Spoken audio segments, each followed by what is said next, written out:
성령 하나님의 도우심을 구하는 기도를 함께 합니다. 주여, 우리의 눈을 열어 주의 말씀에서 놀라운 것을 보게 하옵소서. 아멘. 오직 너는 바른 교훈에 합당한 것을 말하여 늙은 남자로는 절제하며 경건하며 신중하며 믿음과 사랑과 인내함에 온전하게 하고 늙은 여자로는 이와 같이 행실이 거룩하며 모함하지 말며 많은 술의 종이 되지 아니하며 선한 것을 가르치는 자들이 되고 그들로 젊은 여자들을 교훈하되 그 남편과 자녀를 사랑하며 신중하며 순전하며 집안일을 하며 선하며 자기 남편에게 복종하게 하라. 이는 하나님의 말씀이 비방을 받지 않게 하려 함이라. 너는 이와 같이 젊은 남자들을 신중하도록 권면하되 범사에 내 자신이 선한 일에 보온을 보이며 교훈에 부패하지 아니함과 단정함과 책망할 것이 없는 바른 말을 하게 하라. 이는 대적하는 자로 하여금 부끄러워 우리를 악하다 할 것이 없게 하려 함이라. 종들은 자기 상전들에게 범사에 순종하여 기쁘게 하고 거슬러 말하지 말며 훔치지 말고 오히려 모든 참된 신실성을 나타내게 하라. 이는 범사에 우리 구주 하나님의 교훈을 빛나게 하려 함이라. 모든 사람에게 구원을 주시는 하나님의 은혜가 나타나 우리를 양육하시되 경건하지 않은 것과 이 세상 정욕을 다 버리고 신중함과 의로움과 경건함으로 이 세상에 살고 복스러운 소망과 우리의 크신 하나님 구주 예수 그리스도의 영광이 나타나심을 기다리게 하셨으니 그가 우리를 대신하여 자신을 주심은 모든 불법에서 우리를 속량하시고 우리를 깨끗하게 하사 선한 일을 열심히 하는 자기 백성이 되게 하려 하심이라. 너는 이것을 말하고 권면하며 모든 권위로 책망하여 누구에게서든지 업신여김을 받지 말라. 아멘. 매우 짧은 장인데 이 짧은 장을 통해서 짧은 말씀을 통해서 교회의 모든 성도들에게 하실 말씀을 우리에게 주고 있어요. 먼저는 디도에게 네가 사람들을 이렇게 가르쳐라 하는 말이고요. 두 번째는 우리 성도들을 향해서 너희들은 이렇게 살아라 라고 하시는 말씀이죠. 그렇게 이 말씀을 받았으면 좋겠습니다. 2절 초반절에 보면 늙은 남자를 어떻게 교훈할 것인지, 3절에 보면 늙은 여자들을 어떻게 교훈할 것인지, 4절에 보면 젊은 여자들을 어떻게 교훈할 것인지, 그다음에 6절에 보면 젊은 남자들을 어떻게 교훈할 것인지 이렇게 적고 있습니다. 한 절 한 절 말씀이 어디 하나 빼어놓거나 이렇게 제껴놓을 말씀이 없을 정도로 매우 귀중한 말씀들이죠. 저와 여러분의 연령대에 맞게 그 말씀을 한 번씩 더 신중하게 묵상했으면 좋겠습니다. 그리고 묵상이라고 하는 것은 그것들을 마치 소가 여물을 먹고 나서 그거를 속에다가 놀았던 말씀을 다시 입으로 씹어가지고 잘 소화되게끔 넘기는 되새김, 이거를 묵상이라고 하거든요.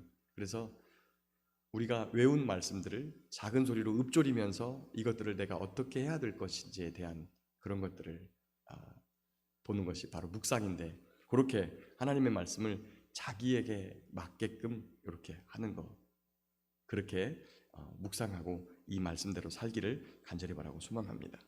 자, 그런데 여기에서 한 가지 좀 공통적으로 하고 있는 이야기들을 좀 살펴볼게요. 2절에 보니까 늙은 남자로는 절제하며 경건하며 신중하며 라고 되어 있습니다.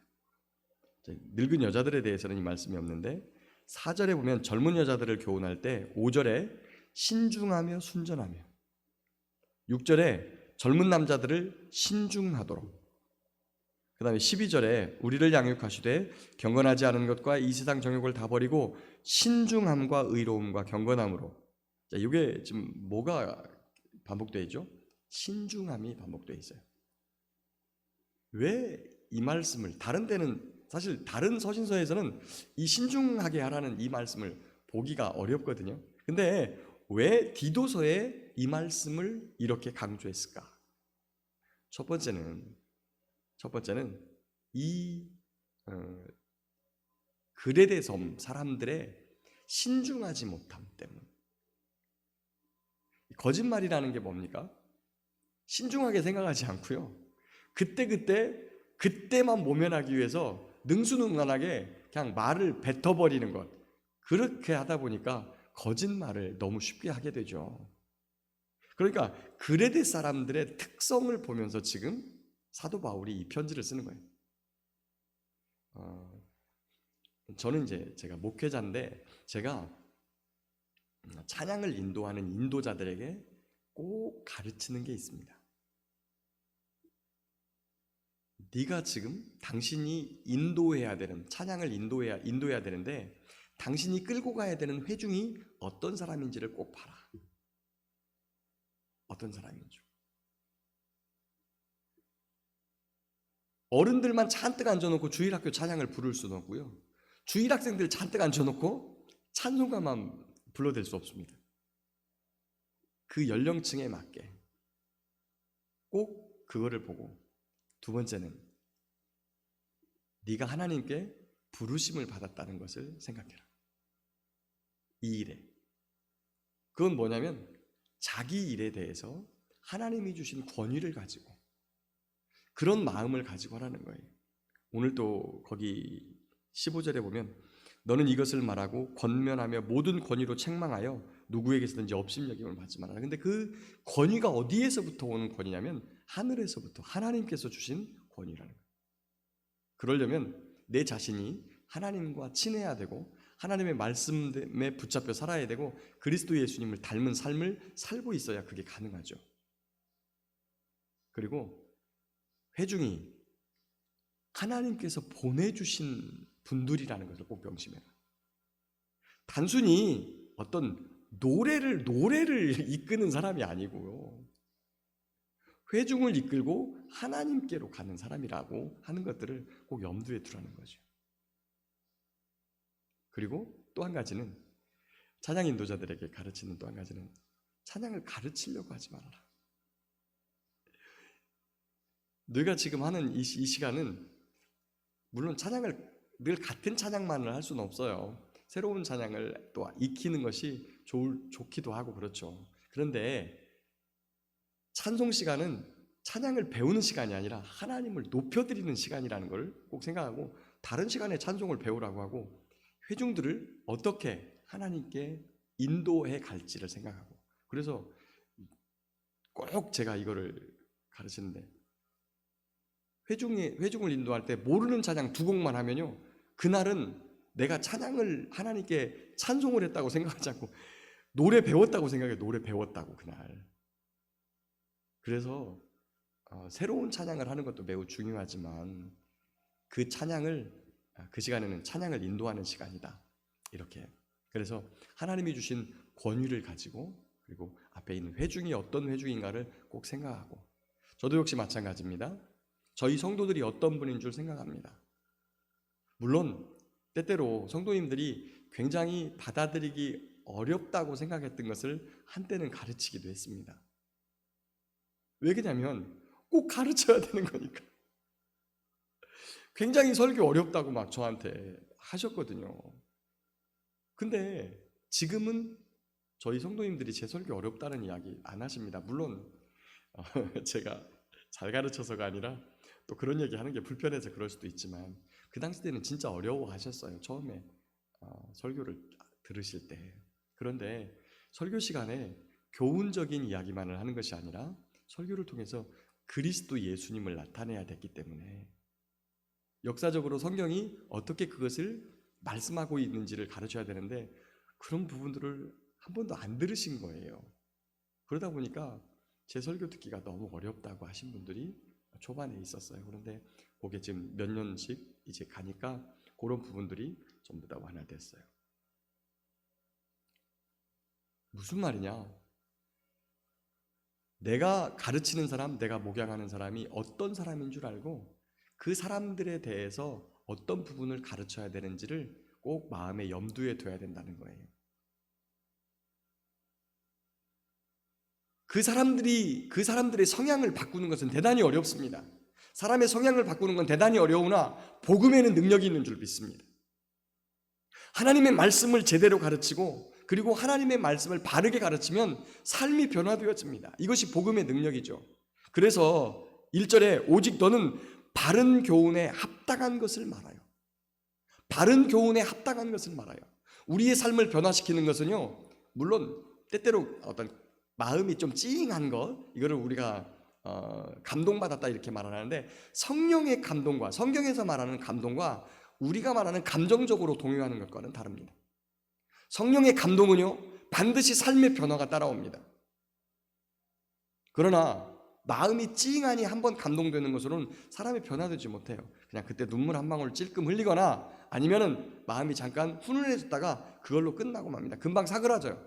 그러나 하나님의 바른 말씀과 교훈을 통해서 우리의 마음이 감동되어지면 그 다음은 반드시 삶의 열매로 나타나게 되는 것이죠. 그래서 어떤 분은 이렇게 말하더라고요. 우리의 인격의 3요소가 있는데 지정의입니다. 근데 이 지정의가 순서대로 작동이 돼야 돼요. 먼저는 알고 그것이 우리의 마음을 감동시키고 세 번째 우리의 삶의 변화된 모습으로 의지적으로 나타나야 된다. 알고 감동되고 그 다음에 의지적으로. 이게 역전이 되거나 순서가 뒤바뀌면 엉뚱한 일이 나타납니다. 아는 것이 우선되어지지 않고 감동만 막 격하게 변화가 받으면 사람이 굉장히 이상해집니다. 그리고 이게 선동적이 되는 거예요. 바른 교훈을 가르치지 않고 그 사람의 이성과 그리고 지식적인 부분을 건드리지 않고 감정만 격하게 작용을 해가지고 사람을 일으키게 되면 어떻게 돼요? 사람이 잘못하게 되면 이성을 가지지 못하고 분별하지 못하고 그리고 사람이 저 사람 미쳤다라고 할 정도로 그렇게 변화되어져요. 물론 바르게 알고 감동되어지고 변화되어져도 사람들한테 미쳤다는 얘기를 듣습니다. 저거 예수 믿더니 미쳤어. 이거는 바르게 미친 거죠. 그러나 잘못하게 되면 선동되어져서 감동이 격화되어져 가지고 행동의 변화가 오게 되면 이게 잘못된 길로 갈 수 있어요. 우리가 인류 역사상 많이 보잖아요. 그런 사람들이 어떻게 합니까? 옆에서 잘 지내던 그 사람을 죽창으로 들고 찔러대고 죽여버리는 이러한, 그게 바로 감정을 격화시켜 가지고 사람의 행동을 변하게 만드는 그런 것들이거든요. 그러니까 그런 것이 아니라 바른 교훈에 합당한 것을 말해서 바른 것을 알고 그 다음에 감동되어지고 그것이 삶으로 나타나는 것, 바로 이것을 말하는 것입니다. 이렇게 저와 여러분의 삶이 변화되어져야 되는 이유가 있습니다. 바로 5절 끝에 보면 하나님의 말씀이 비방을 받지 않게 하려고, 범사에 선한 일을 보여서 10절 끝에 범사에 우리 구주 하나님의 교훈을 빛나게 하려고.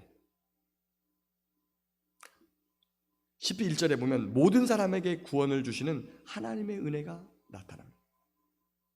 저와 여러분들이 분명히 이 복음을 가지고 세상에 나아가서 사람들에게 비춰야 되는데, 그래서 주님께 돌아와야 되는데 그렇게 하기 위해서는 우리의 삶이 신중하고 신실하고 절제하고 인내하고 그리고 경건하고 의로움으로 그렇게 무장해야 그것이 가능하다는 것이죠.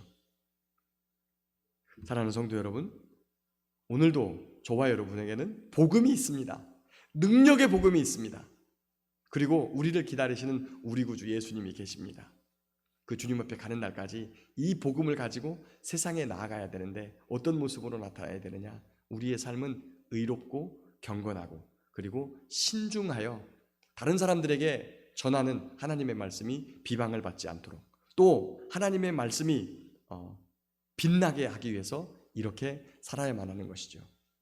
늙으나 젊으나 어리거나 상관없이 하나님의 말씀을 가지고 복음을 가지고 오늘도 이런 빛나는 삶, 능력 있는 삶, 그리고 변화시키는 삶을 살아가는 저와 여러분들 되시기를 예수님의 이름으로 축복합니다.